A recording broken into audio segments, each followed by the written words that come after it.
Good morning dear students. आज फिर से हम लोग स्टार्ट कर रहे हैं हमारा chapter number 5 introduction to Euclid's geometry. अब यूक्लिड ज्योमेट्री के कुछ पास्टुलेट्स हैं, उनमें फर्स्ट पास्टुलेट क्या है। पास्टुलेट की मीनिंग जनरली आपको बता दूं मैं क्या होता है। पास्टुलेट मतलब होता है कि उसको हिंदी में तो अभिधारणा बोलते हैं। मतलब आप लोग ऐसे समझ लीजिए कि इम्पोर्टेंट पॉइंट्स के टाइप से ही है ये पास्टुलेट्स। मतलब जो कुछ बेसिक मतलब जो थिंग्स है यूक्लिड ज्योमेट्री की, उन्हें बोला जा सकता है। ठीक है, तो पास्टुलेट फर्स्ट क्या बोल रहा है। पास्टुलेट फर्स्ट बोल रहा है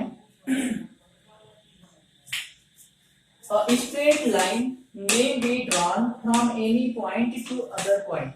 एक स्ट्रेट लाइन जो है वो किसी भी पॉइंट से किसी भी पॉइंट तक हम लोग ड्रा कर सकते हैं। किसी भी टू पॉइंट को हम लोग क्या कर सकते हैं, टू पॉइंट से हम किसी भी सिंगल पॉइंट से किसी भी अदर सिंगल पॉइंट तक हम लोग क्या कर सकते हैं, दोनों को मिलाने के लिए एक स्ट्रेट लाइन का यूज कर सकते हैं। स्ट्रेट लाइन दोनों पॉइंट, एक पॉइंट से दूसरे पॉइंट तक क्या कर सकते हैं, ड्रा कर सकते हैं। ठीक है, तो यही है, देखो ये टू पॉइंट्स हैं, ये P एंड ये Q। ये देखो मैं एक स्ट्रेट लाइन ड्रा कर दिया वन पॉइंट से सेकेंड पॉइंट तक। ये देखिए एक पॉइंट X है, एक पॉइंट Y है, तो ये मैंने स्ट्रेट लाइन ड्रा कर दिया X से Y तक। ठीक है, तो कहने का मतलब यही है कि हम किसी भी सिंगल पॉइंट से किसी अदर सिंगल पॉइंट तक एक स्ट्रेट लाइन क्या कर सकते हैं, स्ट्रेट लाइन ड्रा कर सकते हैं। ठीक है, और यही हमारा क्या है, पास्टुलेट फर्स्ट है। ठीक है, अभी आपको ऐसा लग रहा होगा कि ये क्यों बताया जा रहा है, ये तो सभी को पता है, ये तो सभी को पता है ना। लेकिन अभी इसके बाद का जो पॉइंट आएगा उसमें आपको समझ में आ जाएगा कि ये क्यों बताया जा रहा है, ये मतलब इसको एक पॉइंट क्यों बनाया गया। ठीक है, तो अब देखते हैं हम नेक्स्ट पॉइंट क्या बोलता है इसमें। देखो डियर स्टूडेंट्स, देखिए ये जो इसका फर्स्ट पॉइंट का 1.1 है वो क्या बोल रहा है, given two distinct points there is a unique line that can passes through them. मतलब ये जो टू पॉइंट्स दिए हुए हैं ना, ये जो टू पॉइंट्स दिए हुए हैं ना, इनमें से यूनिक लाइन मतलब एक ही लाइन ड्रा किया जा सकता है। किसी भी टू पॉइंट को लेकर के हम सिंगल ही लाइन ड्रा कर सकते हैं, सिंगल स्ट्रेट लाइन ही ड्रा कर सकते हैं। मैं यहाँ पे ये टू पॉइंट दे रहा हूं, तो भाई यहां से आप लोग इन दोनों को मिलाते हुए सिंगल लाइन ही ड्रा कर सकते हैं। क्या कोई ऐसा है आप लोगों में से जो इन टू पॉइंट को लेते हुए कोई वो दूसरी लाइन यहां से ड्रा कर दे। चलो मैं एक कोशिश करते हैं, एक स्ट्रेट लाइन इससे ड्रा करने की, एक अदर वाली। तो ये तो हमने ड्रा कर दी, लेकिन ये इस पॉइंट से जा रही है, क्या इस पॉइंट से जा रही है, क्या नहीं जा रही है ना। तो मतलब किन्हीं भी कोई भी टू पॉइंट है तो टू पॉइंट से हम सिंगल एक ही लाइन को ड्रा कर सकते हैं, एक ही लाइन को उनको लेकर के गुजार सकते हैं। ठीक है, कहने का मतलब ये है। तो जनरली ये जो है ना, ये वाला जो आपके 1 मार्क्स में आ जाता है कभी कभी कि how many lines can be passes through two points, to distinct points, तो उसमें आएगा ओनली वन लाइन या फिर यूनिक लाइन। ठीक है, अब इसका थर्ड वाला पॉइंट देखते हैं वो क्या कहता है। देखो देखिए थर्ड वाला जो पॉइंट है इसका 1.3, through the single point there can be passed infinite many line. Infinite many line, एक सिंगल पॉइंट है, एक सिंगल पॉइंट से हम इनफाइनाइट लाइन ड्रा कर सकते हैं। देखो ये एक लाइन हो गई, ये एक लाइन हो गई, ये एक लाइन हो गई, ये एक लाइन हो गई, ये एक लाइन। आप चाहो तो जितनी लाइन इस पॉइंट को लेके मतलब इस पॉइंट से होकर गुजारना चाहो उतनी लाइन को क्या कर सकते हो, मतलब उस पॉइंट से ले जा सकते हो। ठीक है, तो वही बोला गया है कि through the single point there can be passed infinite many line, मतलब हम किसी सिंगल पॉइंट से इनफाइनाइट लाइन ले जा सकते हैं। बट यदि हमारे पास पॉइंट टू है, इस टाइप के टू अलग अलग पॉइंट है, तो इन दोनों को लेकर के ओनली वन लाइन ड्रा की जा सकती है, only one straight line draw की जा सकती है। ठीक है, तो ये दोनों पॉइंट आपको याद रखना है, लर्न रखना है।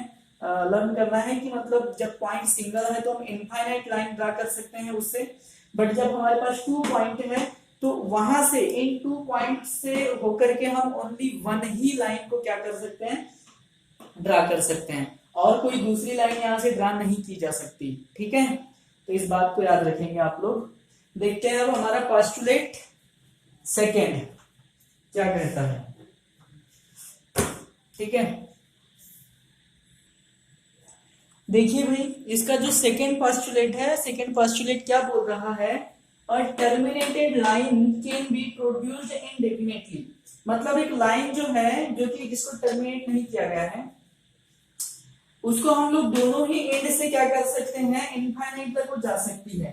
लाइन की डेफिनेशन यही होती है कि जिसका कोई एंड ना हो उसे लाइन बोला जाता है। दोनों साइड इसका कोई एंड नहीं होता है तो ये दोनों ही साइड कहां तक जा सकती है, इनफाइनाइट तक जा सकती है। जितना इधर जाना चाहे वो उतना जा सकती है, जितना उधर जाना चाहे वो उधर जा सकती है।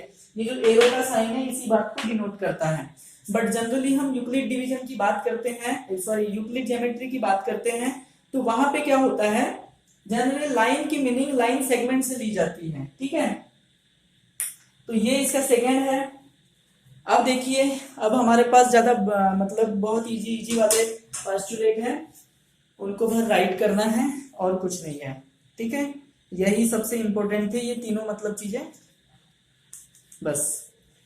अब मैं आपको बता रहा हूं third, fourth and fifth postulate क्या है।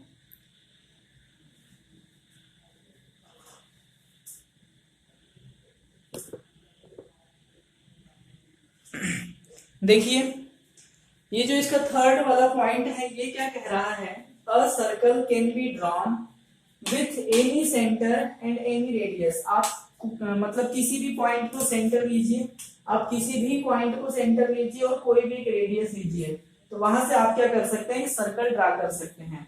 कहने का मतलब ये है कि आप कोई भी पॉइंट को सेंटर लीजिए और कोई भी रेडियस लीजिए, और उन दोनों को लेकर के आप रेडियस एंड सेंटर को लेकर के आप क्या कर सकते हैं, सर्कल को ड्रा कर सकते हैं। ठीक है, अब फोर्थ वाला क्या बोल रहा है, all right angle are equal to each to one another. भाई सारे के सारे राइट एंगल एक दूसरे के इक्वल होते हैं, तो आपको सभी को पता है कि सारे के सारे जो राइट एंगल होते हैं वो 90 डिग्री के होते हैं। सारे के सारे ही राइट एंगल जो होते हैं 90 डिग्री के होते हैं। ये एक राइट एंगल ले रहा हूं मैं, ये भी 90 डिग्री का है। ये एक राइट एंगल ले लिया, ये भी क्या होगा, 90 डिग्री का ही होगा। मतलब आप कोई भी राइट एंगल लो वो तो 90 डिग्री के ही होंगे, तो सारे के सारे तो इक्वल ही होना है। ठीक है, सारे के सारे जो राइट एंगल होंगे वो तो इक्वल ही होंगे। तो यहीं पे उसी बात को उसने क्या कर दिया, एक पॉइंट बना के दे दिया है और कुछ नहीं किया है। ठीक है, अब हम लोग आते हैं पोस्टुलेट फिफ्थ पे, जिसको थोड़ा सा मेरे को क्या करना पड़ेगा, एक्सप्लेन करना पड़ेगा। ठीक है, तो पोस्टुलेट जो फिफ्थ है वो मैं एक्सप्लेन करूंगा। ये रहा आपके सामने पोस्टुलेट फिफ्थ। देखिए देखिए भाई पोस्टुलेट फिफ्थ आपके सामने है, और पोस्टुलेट फिफ्थ क्या बोल रहा है वो मैं आपको बता रहा हूं। इसमें बोला गया है, if a straight line following on two other straight lines, मतलब एक straight line two other straight line पे जब क्या होती है, इंटरसेक्ट करती है। मतलब ये टू स्ट्रेट लाइंस है, ये वाली एंड ये वाली, एम एंड एन क्या है, यहाँ पे टू स्ट्रेट लाइन है, और एक अदर स्ट्रेट लाइन एन क्या कर रही है, इन दोनों को क्या कर रही है, इंटरसेक्ट कर रही है। मतलब इन दोनों पे फॉल कर रही है, मतलब गिर रही है, मतलब ये इन दोनों को क्या कर रही है, इंटरसेक्ट कर रही है। ठीक है, makes the interior angle on the same side, क्या कर रही है, इस साइड वो क्या कर रही है, इंटीरियर एंगल बना रही है ना। ये देखो इंटीरियर एंगल हो गए, ये एक्सटीरियर एंगल हो गए, मतलब ये इंटरनल एंगल, ये एक्सटर्नल एंगल हो गए। ठीक है, then the two straight lines if produced indefinitely, और यदि ये जो टू स्ट्रेट लाइन है इनफाइनाइट तक ले जाई जाए, इनफाइनाइट तक ले जाई जाए, अभी हम ले जाते हैं इनको इनफाइनाइट तक, है ना, इनफाइनाइट तक ले जाएंगे। ठीक है, इनफाइनाइट तक तो नहीं, लेकिन जहां तक ले जाना चाहिए वहां तक ले जाएंगे। Meet on the side which the sum of angle is less than two right angles, मतलब जब ये जो टू लाइन है इनको हम इधर भी और इधर भी बढ़ाएंगे तो ये किस साइड जाके मिलेगी, अब इस साइड जाके तो दोनों को मिलने से नहीं, ये तो इधर जाएगी और ये वाली इधर जाएगी, तो इस साइड तो मिल नहीं सकती है दोनों लाइन, लेकिन इस साइड ये इधर आएगी और ये इधर जाएगी, तो कहीं ना कहीं जाकर ये दोनों लाइन क्या हो जाएगी, मिल जाएगी। तो यही बोला गया है कि ये उस साइड मिलेगी जिस साइड जो एंगल है स्मॉल एंगल है। कहने का मतलब ये है कि ये लाइंस उस साइड मिलेगी जिस साइड के जो एंगल का जो सम है 180 डिग्री से कम होगा। अब देखिए ये दोनों क्या है, एक्यूट एंगल है और ये दोनों क्या है, एक्यूट एंगल है। तो इनका सम 180 से ज्यादा होगा, इनका सम 180 से कम होगा। ठीक है, 1 + 2 का जो सम है वो 180 से ज्यादा होगा, ग्रेटर देन 180 होगा, और 4 + 3 का जो सम है लेस देन 180 होगा। तो लेस देन 180 वाली साइड में क्या होगी, ये जो लाइंस है वो क्या होगी, मतलब कहीं ना कहीं एक दूसरे से मिलेगी या इंटरसेक्ट करेगी। ठीक है, यही बोला गया है। इन लाइन को यदि हम बढ़ाए इधर पे, ये देखो, तो ये क्या कर रही है, इस साइड क्या कर रही है, इंटरसेक्ट कर रही है, इस साइड पे मिल रही है। और यही बोला गया है उस साइड मिलेगी जिस साइड के जो एंगल का सम है 180 डिग्री से क्या होगा, कम होगा। इस साइड के एंगल का सम 180 डिग्री से ज्यादा होगा, सो इस साइड नहीं मिलेगी, और देखो इस साइड मिल भी नहीं सकती कभी। ठीक है, तो यही बोला गया है, सिंपल सी बात है, आपको समझ में आया होगा। इस मतलब डायग्राम को देख करके आपको समझ में आ चुका होगा कि ये क्या बोलना चाह रहा है। बस यही था आपका पोस्टुलेट 5th, और आज की वीडियो में हम इतना ही रखते हैं। ठीक है, आज के लिए सभी को बाय।